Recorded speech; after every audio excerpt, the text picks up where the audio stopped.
এবার যেদিকে নজর রাখতে হচ্ছে কান্দি, নওদা, বহরমপুরের পর এবার বেলডাঙ্গা। এসআইআর আতঙ্কের বলি এক মহিলা। মালগাড়ির সামনে ঝাঁপ দিয়ে আত্মঘাতী হয়েছেন বলে দাবি করা হচ্ছে। 2002-এর ভোটার তালিকায় নাম ছিল বছর 55-এর শাকিলা বিবির, কিন্তু সেই তালিকায় তার স্বামীর নাম ভুল ছিল। এসআইআর ঘোষণা হওয়ার পর থেকেই সেই নিয়েই তিনি দুশ্চিন্তায় ছিলেন। আতঙ্কের জেরেই তিনি আত্মঘাতী হয়েছেন বলে পরিবার দাবি করছে।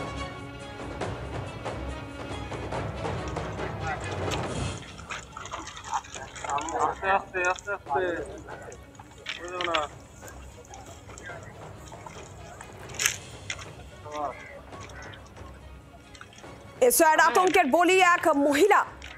এসআইআর আতঙ্কে আত্মঘাতী বলে দাবি পরিবারের। মালগাড়ির সামনে ঝাঁপ দিয়ে আত্মঘাতী পরিবারের তরফ থেকে দাবি করা হচ্ছে। এসআইআর নিয়ে আতঙ্কে ভুগছিল, নাম আছে, তারপরেও ওর স্বামীর নাম যেহেতু, ওর স্বামী যেহেতু অনেকদিন আগে মারা গেছে, তো সেই হিসাবে ওর স্বামীর নামটা নাই, ওর মেয়েদের নাম পাচ্ছে না সেখানে, স্বামীর নাম কী দেবে ওখানে, এবং ওর নাম একটু ভুল ছিল। নামটা স্বামীর জায়গায়, স্বামী হচ্ছিউদ্দিনের জায়গায় হচ্ছিউদ্দিন শেখ আর হচ্ছিউদ্দিন, এই দুই নাম ছিল।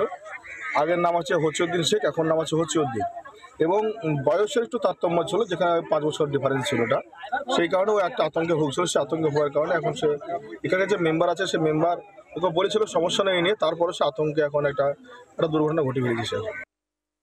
সোমা মাইতি রয়েছেন টেলিফোন লাইনে প্রতিনিধি। সোমা, কি জানা যাচ্ছে?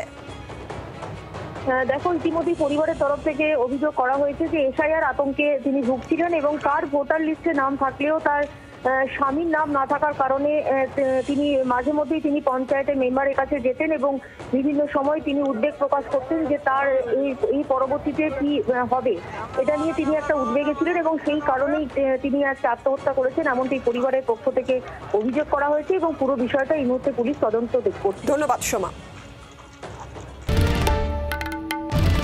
বাংলার আওয়াজ, বাঙালির আবেগ, জি 24 ঘন্টা।